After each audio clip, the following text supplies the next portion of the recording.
Hi, I'm Coach Corey Wayne, and this is my video coaching newsletter. And the topic of today's newsletter is going to be, she blocked me. Well, I've got an email here from a guy. Obviously, I think he's probably pretty young, doesn't have a lot of experience. But what's interesting is like the first line of his email is, I did everything you said. So in other words, he did everything I said and it didn't work out, so therefore it's all my fault. But as we start to go through his email, because none of us, myself included, all human beings, we want to absolve ourselves from any responsibility for our own mistakes. And a lot of times we preface things that we think might not work out by basically stating that they're probably not going to work out. And then it becomes a self-fulfilling prophecy. And so what you'll see here is this guy, obviously he's new, he's probably read the book one time, but he's kind of got fixated on one thing that he read in the book, and therefore he's thinking that's the medicine for everything on his date. And this is what happens when you don't. That's why one of the reasons why I say to read the book 10 to 15 times is because the book teaches pickup skills, it teaches dating skills, and it teaches relationship skills. And obviously you need to transition through all three of them.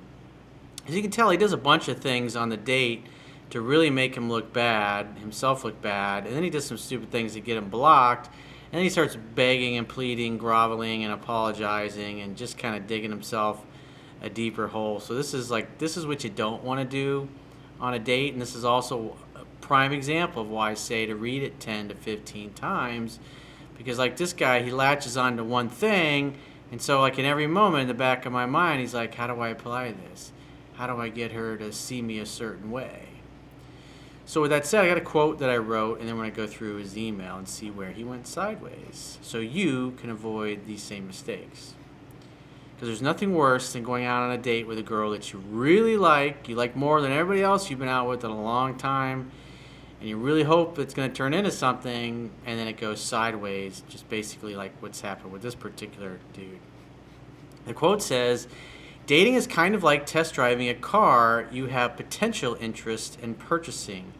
When it comes to car shopping, a car's beauty and potential should never hypnotize you, or you'll risk paying too much or getting a bad deal. The same applies when it comes to dating someone new. You should entertain multiple offers and options, take your time when making a choice, do your due diligence to ensure your dream lover is just as great on the inside as they look on the outside, and only after test driving on multiple occasions, dates, do you make your decisions based upon their actions and not their words.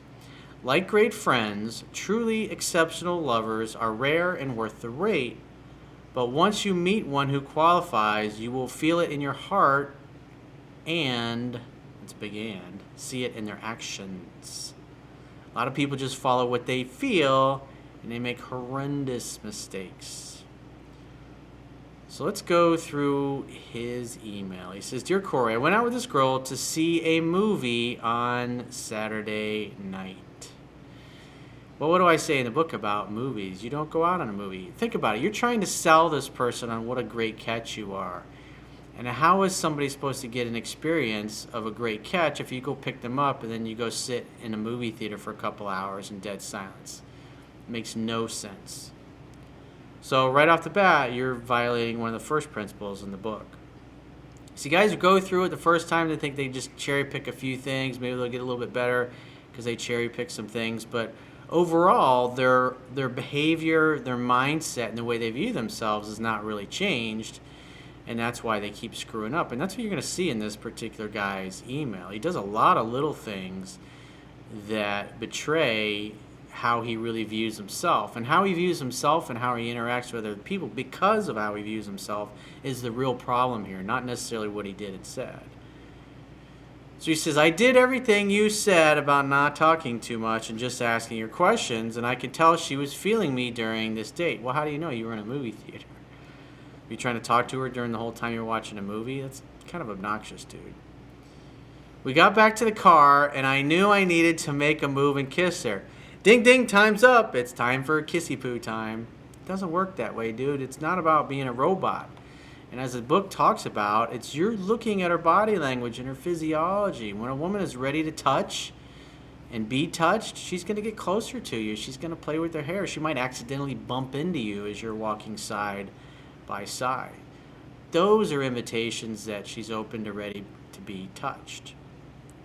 You don't just go, well, that's that time of the night. It's time for the kiss test. It doesn't work that way, dude. He says, I felt weak and told her to kiss me instead of making my move. Well, that's real masculine.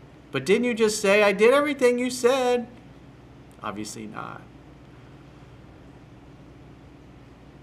So in other words, you don't think you're good enough to be kissed by this cutie, and instead you tell her to kiss you. Now, there's nothing wrong with saying, hey, I think it's time you got it over with and kissed me. Something along those lines. But don't use the same exact thing I mentioned in the book. Be original. It's like a dare. If you ever watch two kids playing together, it's like the boy is always, he's willing to take it a little further. The girl dares him, and then he goes a little further, and then he dares her to go even further than he went. It's kind of the philosophy behind this playfulness. She then laughed and turned her head, and we did a quick kiss. I then asked her if she wants to do that again, and she laughed and got kind of shy and said that she likes to take things slow. You could have said, you know what? That wasn't long enough. I think you need to do it again. It's going to take some time for me to really judge your kissing ability. Besides, we can practice. You lean in, go for the kiss. Instead, you're trying to make her into the man because you're afraid of rejection. And women are very smart, dude. They can pick up on this. She reassured my chances. Sounds like he's in an approval-seeking mode, doesn't he? She reassured my chances by saying I'm good-looking, and it's not like she isn't attracted. So I said, fair enough, and laughed it off. So he's focused, does this girl like me or not? Again, you can't expect too much when you haven't read the book 10 to 15 times, but this is like no self-awareness at all, dude. After I dropped her home, she texted me while I was driving to text her when I got home. Now, there's nothing wrong with texting her when you get home. Hey, wanted to let you know I got home. Have a great night. And that's it. Some guy, still see some guys going, hey, do I ask her out on the date then because she texted me and said she got home? It's like, no, you're still on the first. That's still the day of your first date. Of course not. He says, I admit I felt a little insecure about if she liked me. Well, guess what? She knows that you're insecure about whether she likes you or not because you communicated it to her in several ways. And I ended up ignoring her until the next morning. Yeah, that's brilliant. You look at her text, then she gets the read receipt, and then you ignore it till the next day. And she's going to go, oh, this guy's... She could tell that you were insecure in the date, and on top of that, you're purposely waiting to get back to her. Come on, man. After that, her vibe changed, and she started texting me slower. Big shock. I could tell she didn't like that I was playing games. Possibly. Pretty obvious, but at least you figured that out. Anyway, she took a day to reply to my messages and gave a whack excuse about her phone not showing her messages. So it sounds like you grilled her about why she took so long. Which, do you think that helped your case? Obviously not. I responded the next morning saying to hit me up when her phone was fixed in a rude tone. Just goes down. Because what's the whole problem here? It's how you view yourself. I'm not good enough. She's not going to like me anyways. So let me just fucking blow her out of the water and blow her off like all the others have blown me off. That way I don't get hurt this time. She then basically told me to have a nice life and blocked me on Instagram and my number. I wanted her so much that I added her on Snapchat and I asked her to hear me out. I apologized for my attitude and told her I was just trying to be cool. Boy, you really looked cool with your act, dude. And was holding back. I think she pretty much figured that out by now, dude. She accepted my apology and said she's good now that I explained myself. And we could keep talking and texting and see where it goes from there. In other words, you're in friend zone, buddy. I could always use another pal. I may need to get my fucking dishwasher fixed someday, or my car may break down, and I need somebody to come over and give me a jumper cable, and you might be the perfect guy in my Rolodex for that. He says, go with the flow. Where do I take it from here to get a second date? Well, you should be reading the book 10 to 15 times, number one. And number two, give her a call the next week. Make a date. Text.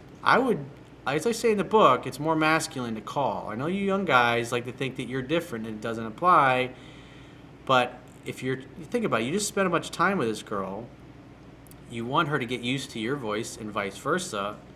Texting is just lazy, especially if you're worried about getting rejected. A masculine man is going to pick up the phone and he's going to call.